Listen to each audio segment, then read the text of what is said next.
You did that last year. I did last. Nearly did it again. Morning, folks. Just arrived at the Stafford motorcycle show.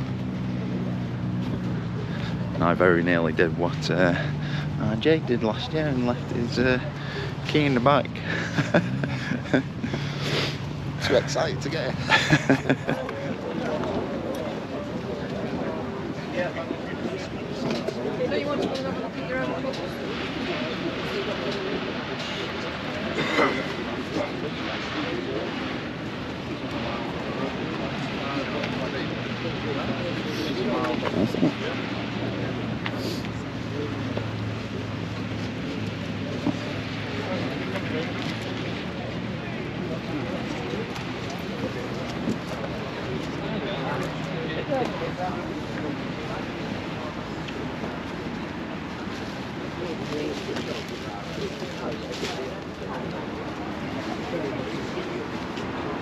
Tubing.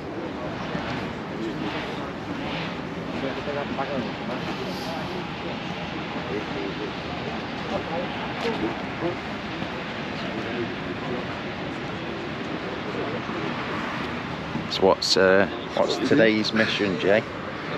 2 Kawasaki Z650 side panels in green. In green. Not very specific there. 1980.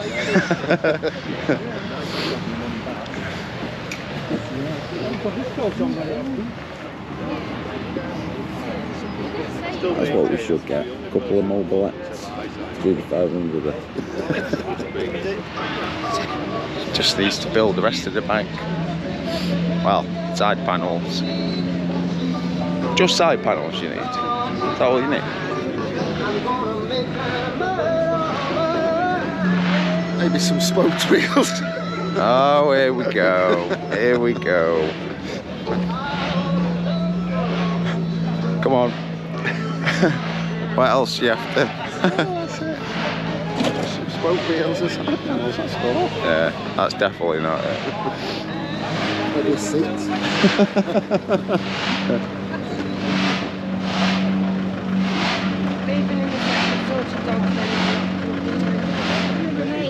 Right, alright. Do you want some money? No. Yeah. Trousers and everything on. Proper old school.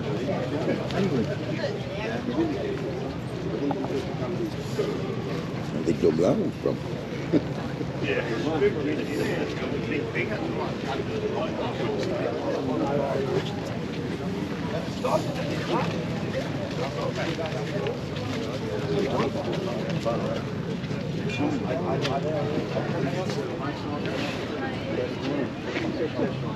What I don't want to do is I haven't got a clue where it's north or not. Would you know? No, it's for a friend. Yeah. I wouldn't know.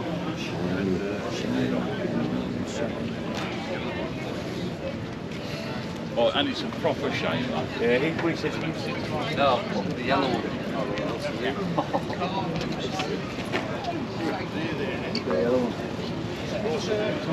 Yeah? No. I got the one with young Phil. Everything's a stamp. No, I feel great with it. That's It's called Dave. Dave.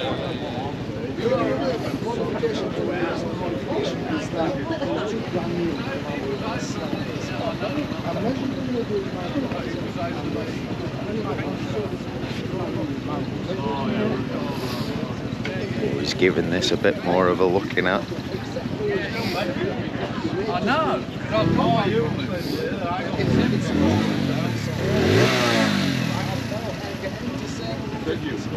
Yeah.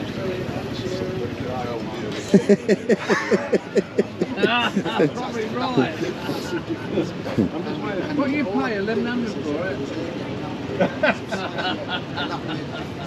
Ooh.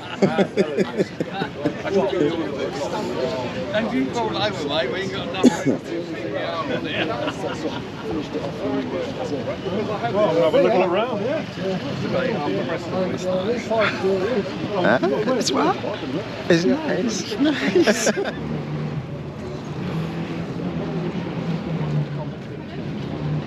It looked busy. It looked packed. But it was just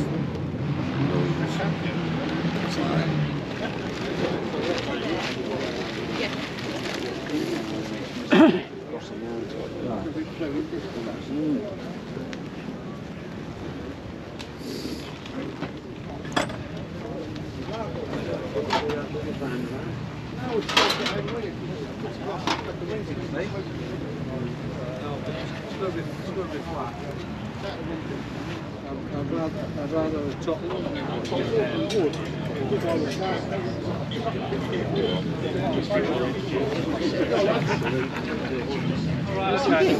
No, I'm just showing you.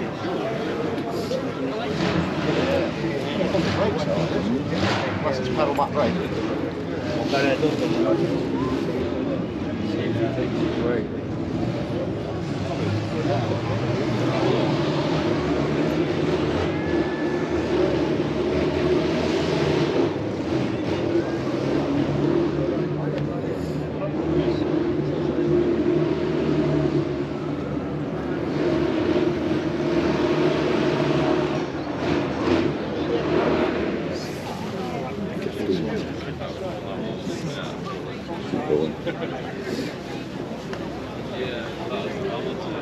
$3,200. Yep.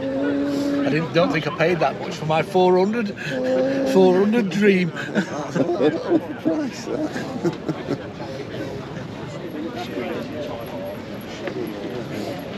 No, it's nice. Yeah. I mean, got them speaks already. What's nice, don't they, the Royal Enfield? Just think that they Choices.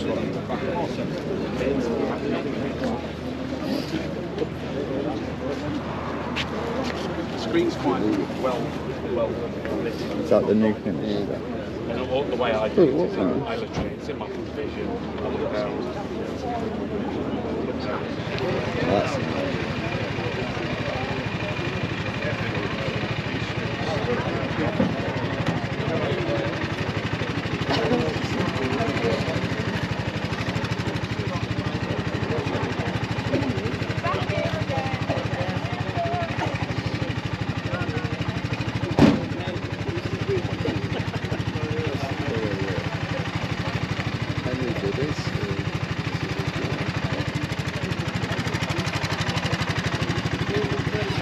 yeah, but that might be a flat man. The other one's not a flat man. Yeah. You know, we're definitely going to have another look at that Triumph.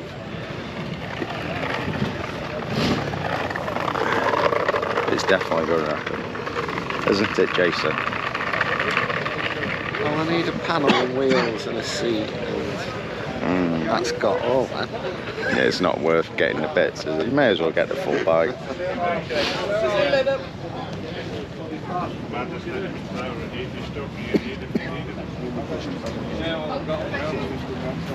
Just that style, rather than...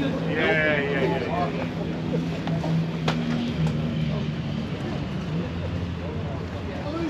I mean, cheap can go out cheap, you know. But they're not for road legal. No, it's not original. Yeah.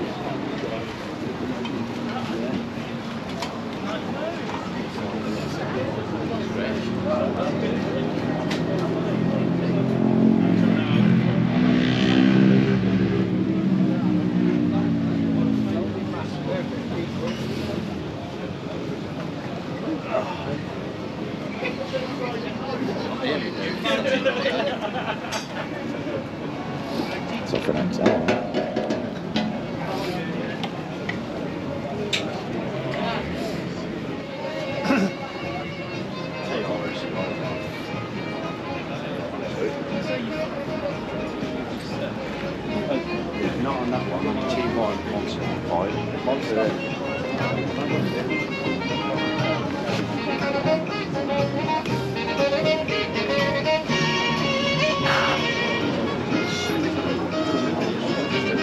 basically. Choose your colour. Choose your colour. Right over. Oh, red. Oh, it's city blue.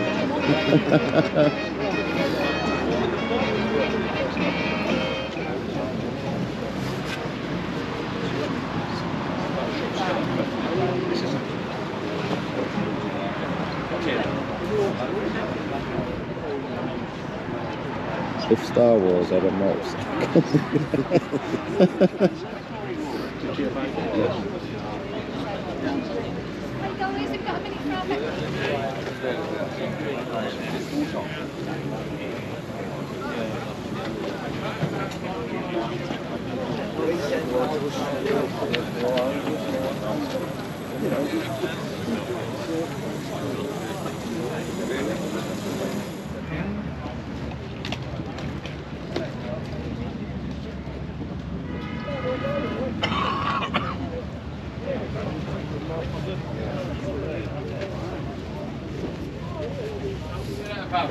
Oh yeah, I'm just driving. No, but that's what I'm make them stay.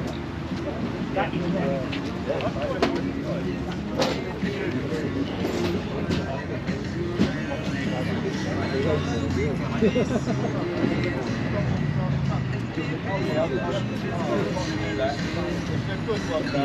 It's alright, yeah. Got sunny weather and some I always wanted to make when you go there. Go in and turn right. 400, they're all on.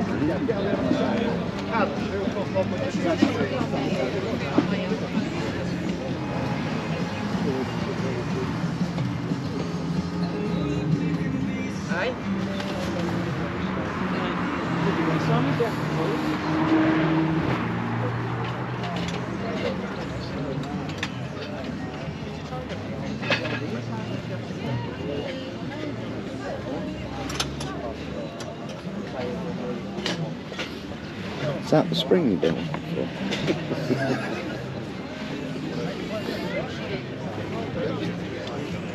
You what? After this aluminium billet. That's Millie's, that.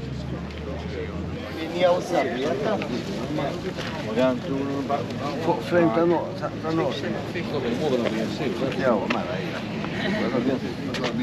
Can't see that being right. Oh, there we go. I'll get a bit warm down there then.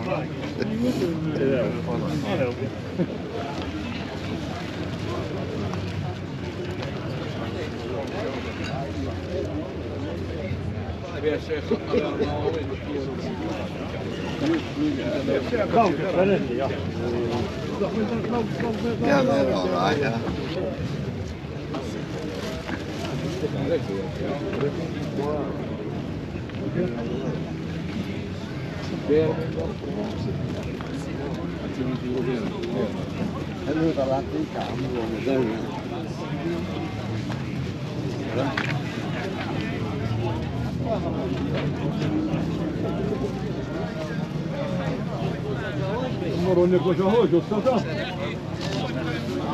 Would you look at any on there then?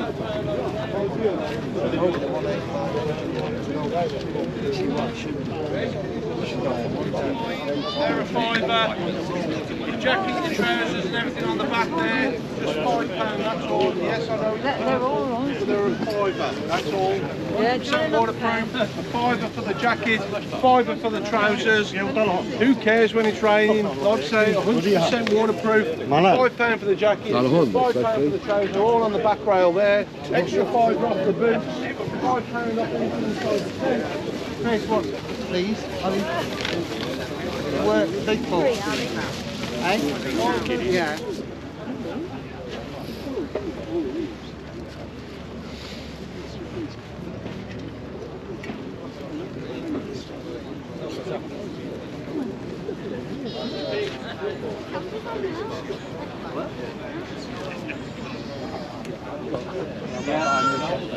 golden one, and then I did with one from white. Oh, right, yeah. And he said it's a two. CB, I've got CD 125. And that's in the back of the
That's what Wednesday am. We had all sizes yesterday, so we did so right yesterday.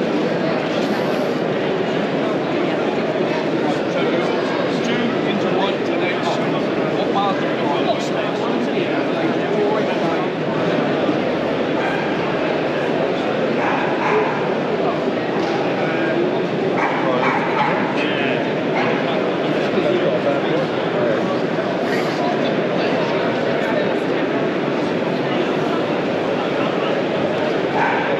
The paddock, And what's more, we've got a wonderful guest making his way here, a man who knows a bit about motorbikes. It's one Guy Martin. So we're all looking forward to seeing and hearing from Guy.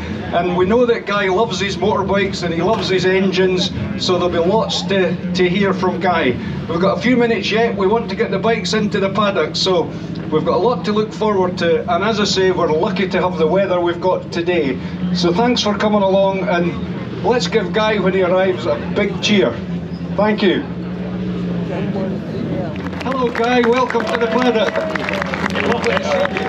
I'm going to give you a mic so you can use the mic. Now tell me Guy, I know you've not been to many shows like this, have you? No, I think it's maybe the first time, I think. I've been in Newark, and I think my dad brought me to this one, I think, when I was a kid. But yeah, as a grown-up, yeah, I think it's the first time I've been. So what's your impression? Bloody a lot of folk, a lot of bike bits. Hey, I've come with a bit of a shopping list. I've got a bit of a project on the go at the moment.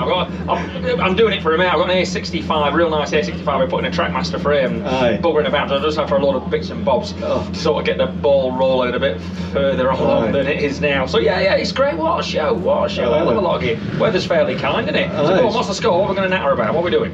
Well, we're going to have a natter about you and about bikes, but before I say any more, you mentioned your A65. Yeah, well, she's not mine. She's not mine. I'm building her for a mate. It's sort of his idea, and he's sort of using a bit of my inspiration. But yeah, it's a trick thing. It'll be a trick thing. It'll be very special. Yeah. Sort of modern. We're sort of fuel injecting it. It's got 3D printed, load of 3D printed bits on it. It's modern suspension, but it's in it's a new Trackmaster frame. It's a replica of like the 1975 originals. Yeah. Well, the reason I mention it, I'm an A65 fan. Okay. But mine's not a special, it's just a standard Thunderbolt. But the reason I mention it is a lot of my pals take the mickey because they think the A65 unit engine was crap, and they call it the big egg. They insult it by calling the engine the big egg. Because there you go, I'm learning there, I didn't know that. Yeah, but it's a wonderful engine, and if you look back to the 60s, in road racing, sidecars in particular, the A65 engine was preferred to the Triumph twin. So there must have been some merit about the big egg engine. Yeah, but the Triumph twin at the time, would that be pre-unit, would it? Yeah, pre-unit, but even when they went on to unit, it was still preferred that the A65 motor was better. Yeah, okay. Yeah. Well, we've not had I've just done the normal stuff, but I've adapted a Nourish dry clutch to go on it, and then we just put Thunder rods in it, so it should be right enough. But we're going to fuel inject it, do a few different bits and bobs on it, so it should be alright. We all know, at least most of us know, that you're a mechanic to trade and you still enjoy working on your bikes, etc. But are you fazed by any technical aspect? I mean, a modern engine, a vintage engine, can you just naturally take to that and work on them? Well, it doesn't matter how modern it is, does it? And how much you get all the sensors and electrical crap off it, and it is still sort of nuts and bolts, and it's sort of squeeze, bang, blow. And I'm not a big fan. Like, I've got, it's Les Whiston's bike, but I ride it. I've nearly converted the whole thing to metric thread. I just do not know what you're on about with all these bloody Whitworths and UNFs and UNCs and bloody just 55-degree pitch. What's all that about? So I turn my own threads up and I've got it nearly all to metric bolts. Now the Germans, I think, had it right. They was like building stuff in metric in 1930 odd, wasn't they? They had, so I'm not a fan of the imperial system, but I am a fan of modern stuff. That's why, we talk about by fuel injecting an A65. I like the triple. I've got Les Whiston's triple with a load of modern stuff on there, about as modern as it can be with being legal. With suspension and electronics on it, and I'm all for modern things. All for modern things. I'm with you on the metric thing. I'll tell you why, Guy. To do an oil change in my A65, I need about 14 spanners. It's crazy. I know.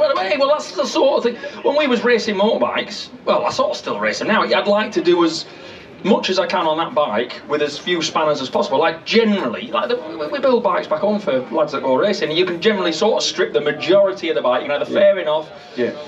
The tank off, the seat off, using an 8mm T-bar, that's it, you know what I mean? You don't need these things, that's UNF, it's UNC, and it's bloody Whitworth, and it drives me bloody crackers, man. I'm with you. Anyway, I've got a few quick-fire questions I want to ask you. I'm just looking, you've got some nice bikes here, boy. Aye, we've got some lovely stuff. I do like a triple, And we're going to let you hear some triples in a minute. Anyway, I want to get some quick-fire answers out of you before we start on the engineering things. Yeah, go on. What was your first bike? Yamaha TY80. Yeah, like it? Yeah. He sort of still got it. My dad did it up and then gave it to his grandsons, and they've sort of knackered it. So it is still there. So yeah, I'll get it back one day. I'll get it back. Right, that's fine. This might be a difficult one for you, Guy, because you said that you still do a bit of racing. You made your name as a racer, and a fabulous racer too. A man with a lot of nerve and a lot of skill, and there's no two ways about that. You can deny it as much as you like, but it's a fact. Anyway, this is why this is a difficult question. Preference, motorbike or mountain bike? Oh yeah, good question. Good question. Oh, I don't know. I suppose it's been a constant, really, as mountain bikes. Just go mountain bike racing. Yeah, but then I don't know. I need both. You can't just have one. And you know what I mean. I go and just torture myself on a mountain bike and go push biking. Well, I'm biking, just before hours. I'm going to bugger off on my push bike and I'm going to go to Syria. So I need that because doing things like that makes me appreciate my motorbikes a bit more. Yeah, you know what I mean? You know what I mean? Yeah, I need the time just to mull over that. I'm building bikes and I'm fanning about and I'm trying to build a motorbike, do 300 mile an hour. So spending all that time on a push bike gives you different ideas and different pathways to achieve what I want to achieve. So no, you need both. You need both. One makes you achieve the other. The other thing, Guy, you don't just piddle about on a bike down to the shops. You do endless miles. So you're obviously very bike fit.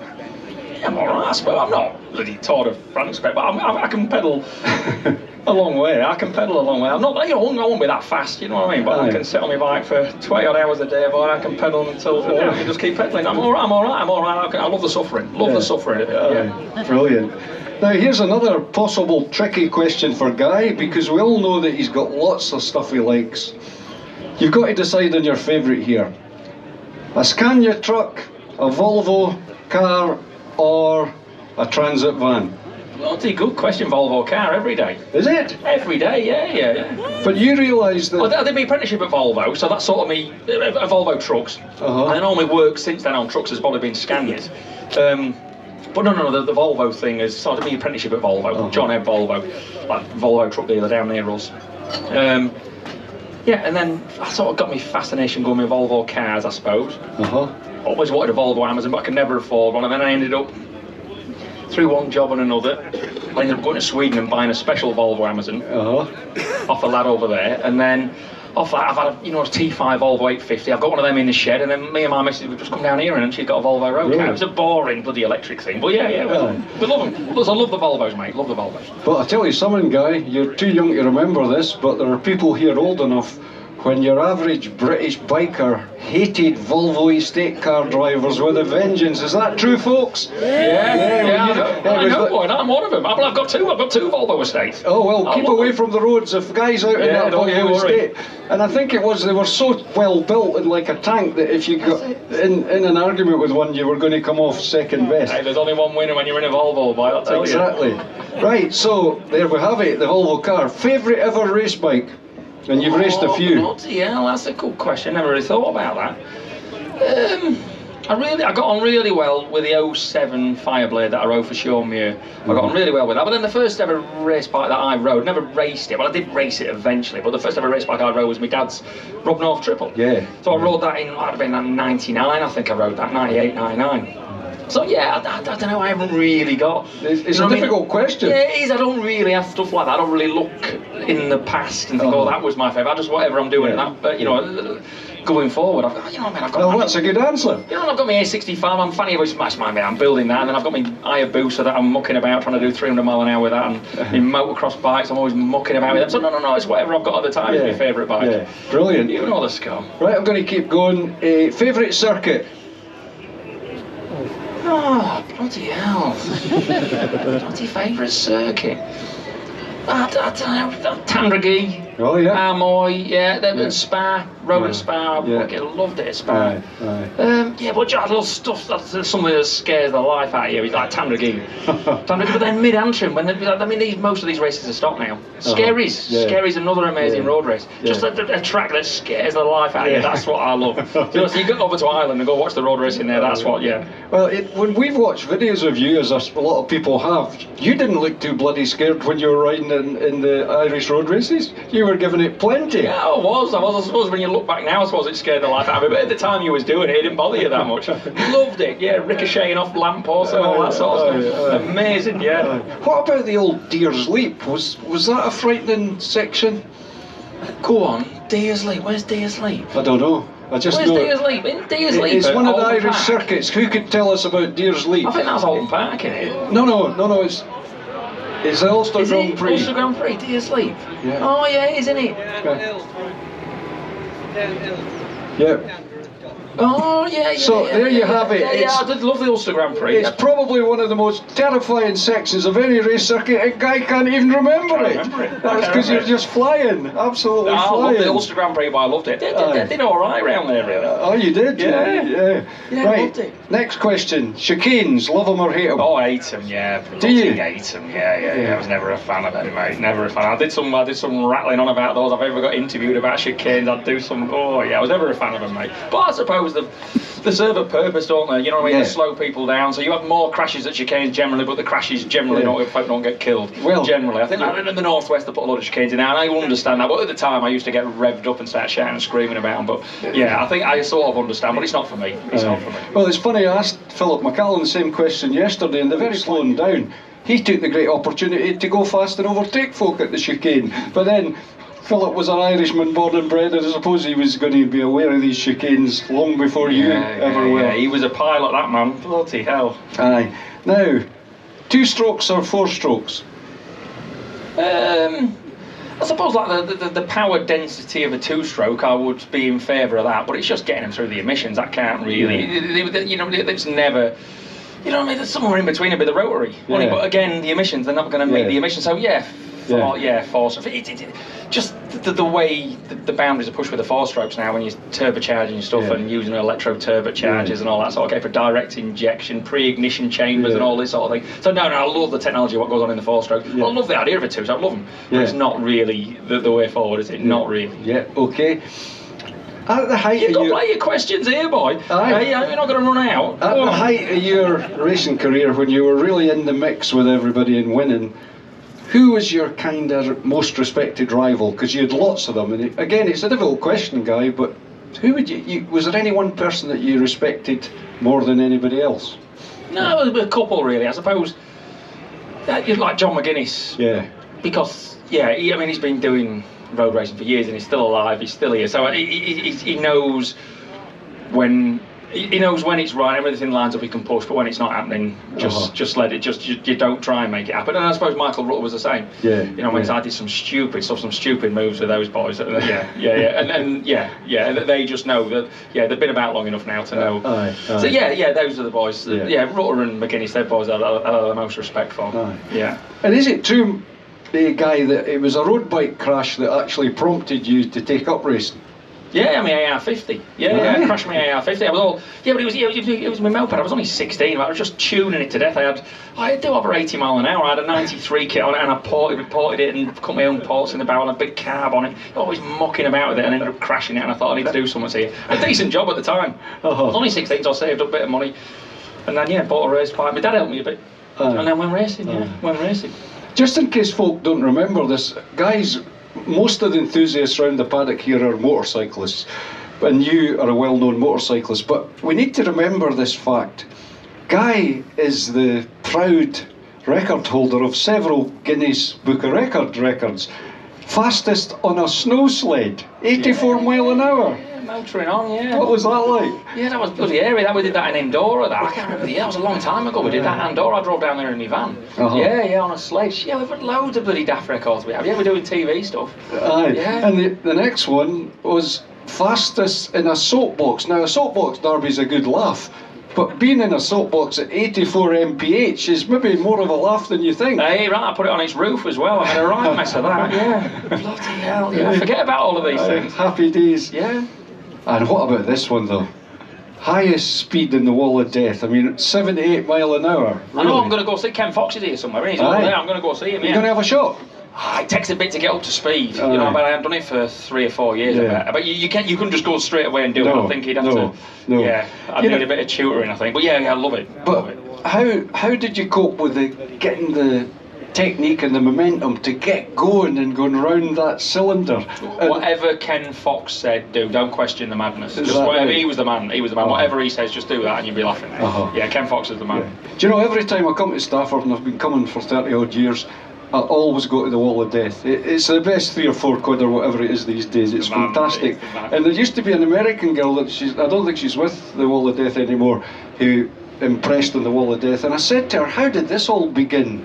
And she was unemployed, and she went into the Dole office in somewhere in the Midlands, and there was an advert, wanted Wall of Death riders to train, and that was how she started. It's incredible. Hey, some characters that go and ride that wall, you know what I mean? It's a way of going that, that's a way, well, it's sort of, those lads that are with him, lads and lasses that are with him, it's sort of a way of life, you know what I mean? You just go from one show to the next show to the next show. You don't pack up sort of April time and that's it, they're away till October. You know, just go from one show to the, some set, folks, some set. Now, this is another one. A tractor is a tractor is a tractor.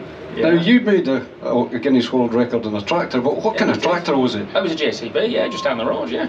JCB fast track. 135 mile an hour in a tractor. Motoring. That's pretty damn good, guy. I know. Yeah. Now, I don't know if you had a record for that time you were tucked in behind a truck on your bike. Yeah, 112.94 that was. Yeah, on my push bike on Pendine Sands. If you got that wrong, she'd have been messy, mate. Yeah, I know. I'm still here. It scared the life out of me. That did. Yeah, but I'm still here. Still here. Yeah, that was one of the airiest things I've done. That. Yeah, push bike. And the one that I'm a wee bit biased here, but the one that I really like is your hovercraft record, because you did it on a loch 4 miles from where I was, Loch Ken, and you did 75 miles an hour there. Yeah, we did. That was bloody airy. That I nearly broke my wrist on that. You know, there was such a fine line of getting the things to hover and not to dig in. I ended up, dug in at the front and ended up bending the handlebars. I remember that. That was an airy job, that. And you know what? It's a small rural area where that record was made, and I've got a sister that still lives in the area. And all she could talk about when she phoned me was the buzz. Guy Martin's going to be at Loch Ken doing this record, and they've remembered you forever now. Right? Oh, you're a legend in the area around Loch Ken. No, it's not far from Dumfries, is it? That's right. 20 miles from Dumfries. That's it. So there's quite a few records there, Guy, to be honest. But listen, we know you love your bikes. Your racing is less so now. You still do a bit. A little bit, not really. Yeah. I have a triple, Leslie's triple, and I race that odd time, but not a lot. But this record you're hoping, 300 mile an hour, but it's going to be on a fairly standard thing. Is that the plan, or is it not? Yeah, no, it's a standard-ish, but it's based on a standard bike. It was just a road bike, and I've just... You're all right. It's just a road bike. Well, it started off as a 2012 Suzuki Hayabusa, and I've just kept bolting stuff on it, and we've lowered it all down, I've turboed it, and we've got some engine management on it. So it's like 900 horsepower. It's a fair weapon of a thing. I've done 282 mile an hour with it already. But it's a long way. That's a long way. 80 mile an hour is a long way. It's a long way. So I've a lot of learning. I've a lot of changes to make. But yeah, it's great. It's a great project. Yeah. Well, we wish you well with that. Thank Don't we, folks? And we'll be keeping an eye open. Right. Without further ado, we need to get some bikes fired up to see what Guy makes of them. And you can see by looking along the paddock here, Guy, we've got an eclectic mix. And just for you, well, not just for you, but especially for you and for all the folk that admire and love them, we're going to fire up a triple load of triples at one time. Oh, lovely. So if, by the way, if your eardrums get burst, tough, you can't sue us, you've come here under your own steam, and just think in 50 years time when bikes are all electric, I don't know if the GP paddock will be worth having.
Absolutely fabulous, folks. A big round of applause for the triples. Oh. And Guy, I take it you appreciated every decibel of that. Bloody hell, some racket off them by up megas on them, yeah, bloody lovely. Do you know what? I No sometimes sounds like them. see this No job, sounds like. job in the paddock. I really shouldn't wear my hearing aids. I should throw them because my lugs are absolutely throbbing.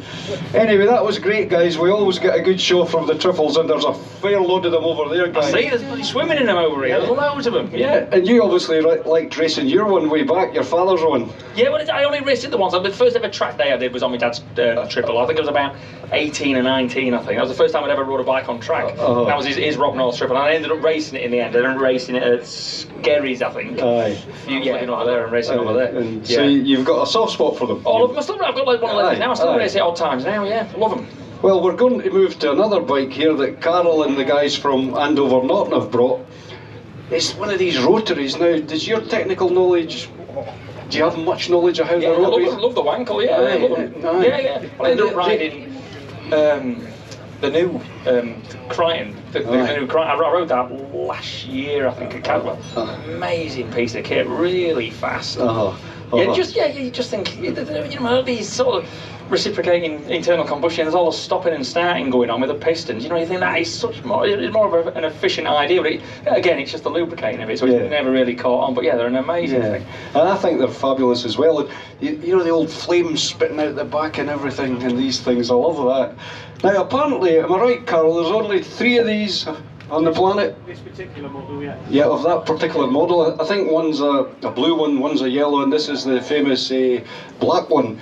And this one's for sale, folks. And my wife's somewhere in the audience, and I suggested maybe we could look at that, but I got the knockback on that one. I'm not getting that Norton, I'm sorry to say. Anyway, Carol, it sounds different to most bikes. It sounds just as good, but definitely different. You going to fire it up for us? Do we want to hear it, folks? We do, and I think Guy Martin wants to hear it as well. And you can have a wee look there, Guy, and see what you... Electric start, yeah, 6.0 race bike with a number plate. He still looks right on a race bike, doesn't he? By the way, that is a race bike, but it's registered for the road. Gene, are you listening? I could ride it on the road.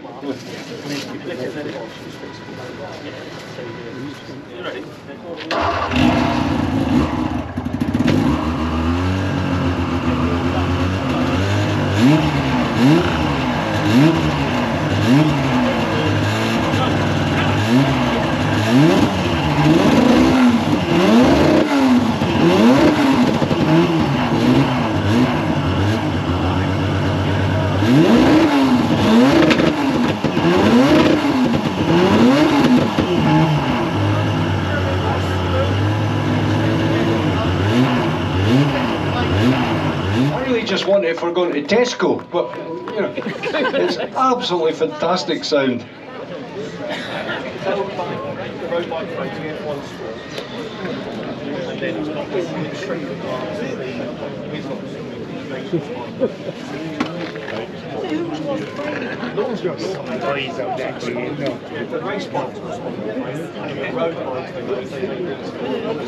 This is where Guy's enthusiasm and interest in the bike is endless. He just wants to know more. Do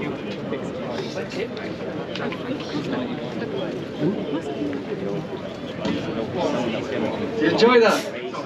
I had a sit on it. Some job, mate, yeah. Sorry, I could talk till the cows come on when we get talking about something like that. I had a seat in that and revved it, and smooth. There's no vibration. No vibration. No. Smooth as out, yeah. Do you know, I've had the joy this weekend of sitting on a few bikes and revving them, right? So when I go back home and say to my mates, I'm not going to say I was just sitting on them. I would say I was riding a Norton. I was riding this. No lies told, yeah. Anyway, we like variety, and thanks for that, Carl and the guys. We like variety in this paddock, and this is an iconic two-stroke racer, as you well know, TYZ 750 that Les has got. In fact, Les is such an enthusiast and expert in these. I'm going to get a wee minute break here, and I'm going to get Les to talk to you about this bike. So Les, will you come and join us and speak to Guy about your enthusiasm for racing TZs and your knowledge about them? I'll just have a wee break and finish my cold coffee. Yeah. So what's your TZ 750? Yeah. That's it. Well, your dad had one of these, didn't he? He had a 700 piston port. Yeah, that's a, no, that's a 750, mine's a 700. Is yours piston port or revalve? Oh yeah, Right. yeah. Right, okay. So was all of the 700s piston port? Yes. Right. They And were then when back- they went 750, they went reed valve? No, sorry, beg your pardon. The 700 was a reed valve. Was it? Yes. All of them, all the 4 cylinders were all revalve engines. No, but my dad, his was a piston port 700. It had probably got 350 cylinders on. Okay. Because like our sidecar racing then, and what you had was a 750 engine, threw the cylinders away, Okay. and put 2 350 cylinders on because they were quicker. Okay. Yeah. You got a lot more thump out of them, like, for an outfit. Like, yeah. But it's basically 2 350 engines stuck together. Apparently Yamaha got the idea from a sidecar racer in Australia. He built an outfit with 2 350 engines and then wiped the floor with everybody. A couple of years later, these came out. Right. And I remember back in those days, like it was, Aggo was the main man in the scene then. And everybody said, oh, he's got that bloody MV, he's just winning because of that. What they forget, that the first time he rode a TZ750 was at Daytona in '74 and won it. Yes. Beat Kenny Roberts, beat the lot. 750, 700. Yeah, 700. Okay. Yeah, the first one was a 700. Yep. Then the A was a 700, the B they increased the diameter a bit, then they put the up and over pipe on, Yep. because these flat pipers, they just fell apart. They're the most awful designed expansion chamber you could imagine, because they like flat boxes. So this hasn't got the under the pipe underneath the carburetors then. This is No. This is the original, right? That's okay. original. And what year is this? 74. 74. Right. Okay. Yes. The one I've got up there, which I just started up, and the bloody seal's gone on the back of the clutch. And so that's why Terry's bought it in. But that one I've got down there is what Aylward used to practice on before he came back to TT in '78. That was, yeah, I bought it from New Zealand, like, so, Some story with that then. oh, proper job, that is. Go on, you're gonna have a started up then. What are you doing? Well, you're going to run it, yeah? Yeah. Go on. Let's have noise out of it. Hey. Yeah, all right, mate. We're aware that Guy's got a lot on this afternoon and he's going to need a break at some stage, but that was a good wee history on the TZs. So let's get it fired up, Joe, and let's get cracking.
Oh, fantastic two-stroke noise. Thank you, guys. That's brilliant.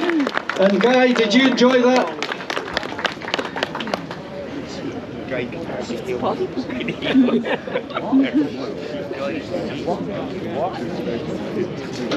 Guy, I think you'd like one of those.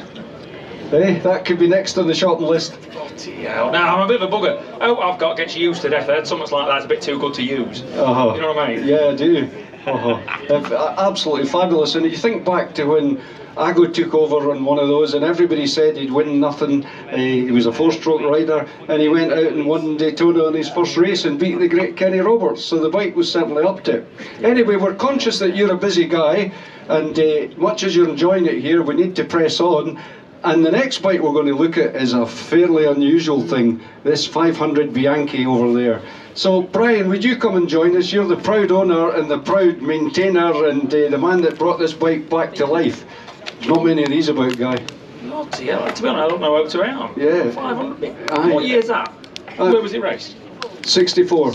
And Brian deliberately left the fairing off so we could really enjoy the motor because it's a fine looking machine, isn't it? Bloody hell. Where was that raced?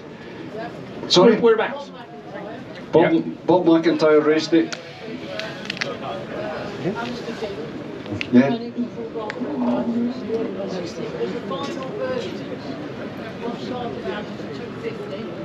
Designed by Leo Tonti. Leo Tonti was part of Tony with Pattern. And then he went to be Motor Guzzi chief engineer. And he designed the Motor Guzzis. So there's a big history here. And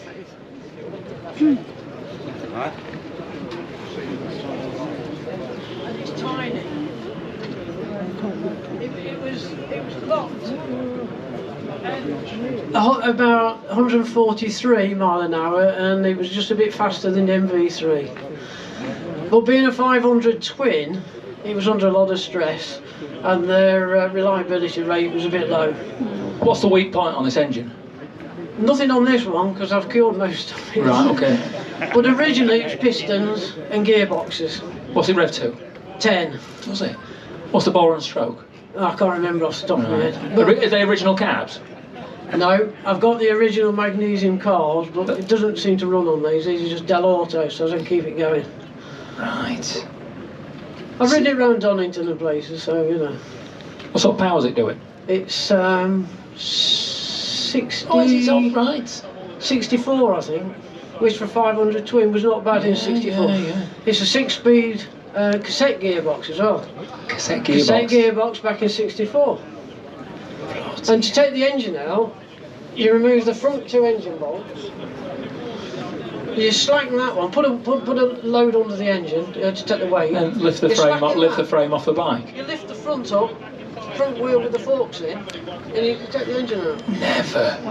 What a piece of kit. And you'll like the engineering of it. On the cam drive, they're all cam gears. To keep the rotational speed down of the bearings, he used 2 roller bearings, not side by side, but tandem.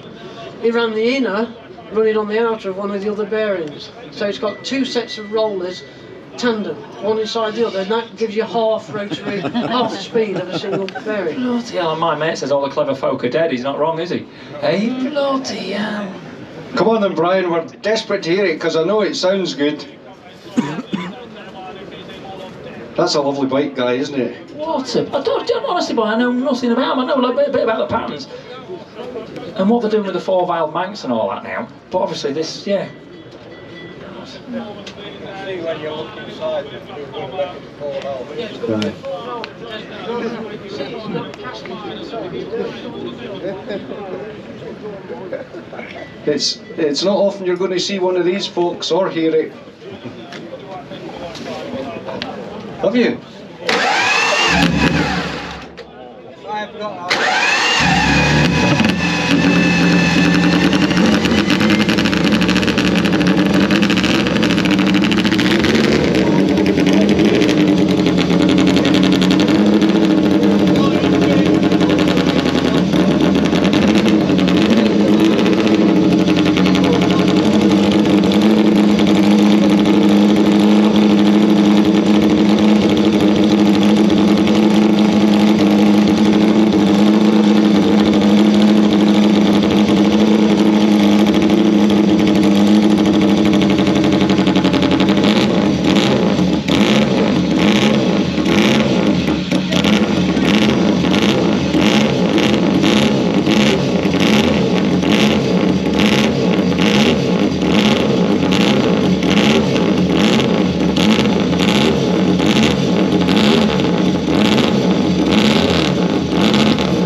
a unique sound, that. Guy, what do you think? What do you think? Because we know you're pushed for time. We get you time to tell us what you thought of that unusual wee Bianchi. I know nothing about them. I've never even heard of them.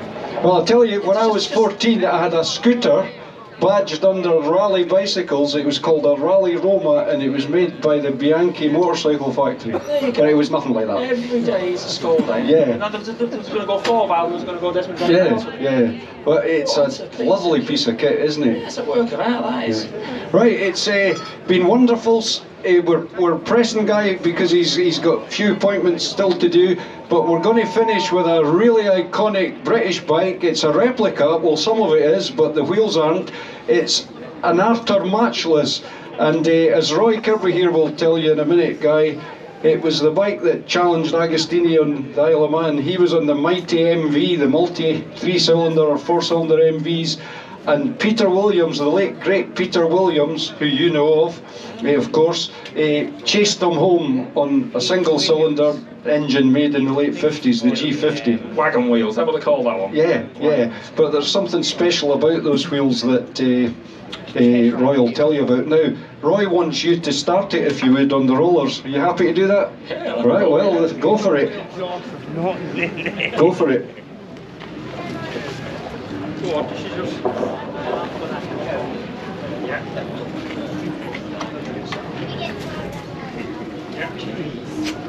You ready, mate? Yeah. We're in gear. Yeah? Yeah. Go on, mate, give her some.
Think of that, Guy? What's your impression of Roy's wonderful bike? It's a piece of history, is this, isn't it? Absolutely. I've started the bloody thing. Thank you very much. Yeah. Well, it was originally designed by John Surtees. What year were we talking there? It was the late 50s, because Surtees built a 500 and a 350. Ken Sprayson did the frames. Yeah. And it was about to race him in the Grand Prix, but MV Augusta signed him. So then he sold them, and they finished up with crikey. Go on, pressure's on now, come on. Tom Arthur. Okay, Tom Arthur, the agriculture engineer from down in Kent. Mick Duff, or Michelle Duff as is known now. Yes. Yeah, he raced them for a short while, but he was signed by Yamaha's. So then Tom signed Peter Williams, who was very young, but as you know, he was a brilliant engineer and designer, good racer. Did his dad design the 7R? Yeah, that's what I thought. Yeah. So obviously there's a lot transferable from the 7R to the G50, you know? Yeah, same sort of, same. Yeah. And that was his dad that had designed the... Yeah. Did the 7R come before the G50? It possibly did, yeah. Oh, okay. Yeah. So what you see here now is how Peter designed it, and that's how it finished up in 1970-71.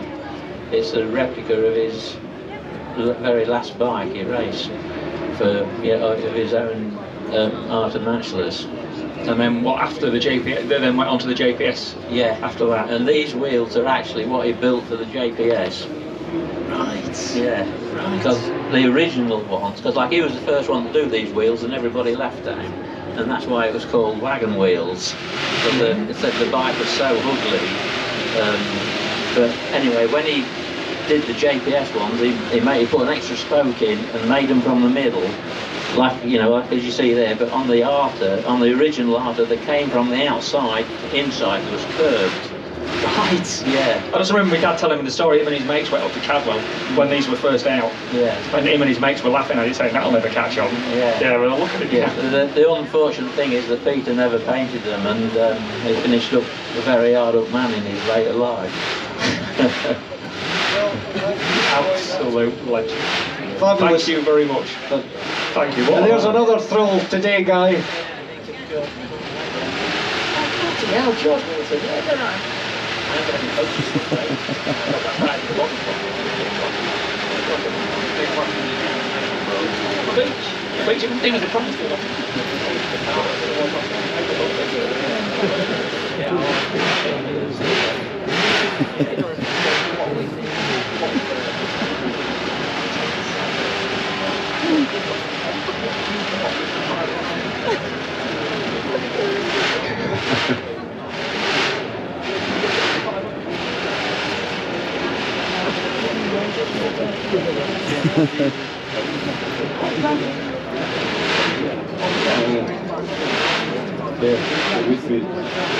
Yeah, we. I think we're going to want to get.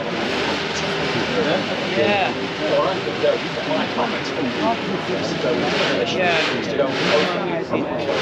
Right. Yeah. Lovely. Obviously, there's a lot of good talk going on there, and all talk on motorbikes.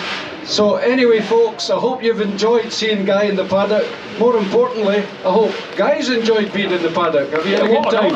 What an honour! What's all of these? Let's have a huge round of applause for Thank you Guy very much. Martin. Thank And you. we look forward to supporting your 300-mile-an-hour thing. Thank you. And I'll be very surprised if you don't achieve that end, because you're a man that seems to push yourself to the limit. Well, I'll have a die trying or I'll do it, one or the other. So, Now, I know I'm being pushed to get you away back to another job.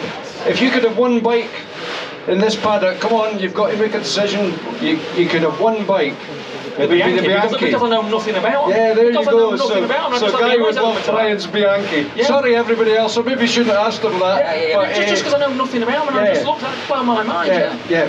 No, I know a bit about all of the other bikes. I just know a little bit about them. But just to that, to know nothing about it. And Desmond Dronic knew was Mackie 4. Wow. Oh, crackers, man. Anyway, Crackers, you're off to do more interviews, aren't you? Lovely. Big round of applause for Guy Martin. Thank you, and thank you everybody for coming to the GP paddock and supporting the guys that have brought the bikes in, the guys that look after these bikes and know all about their history.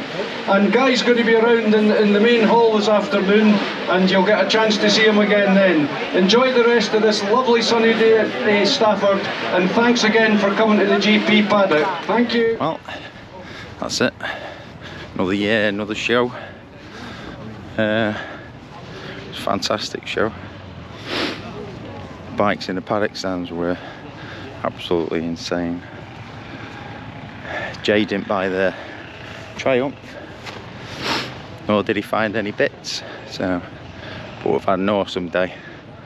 Thanks for watching, guys, and walk past my bike. Catch you in the next one.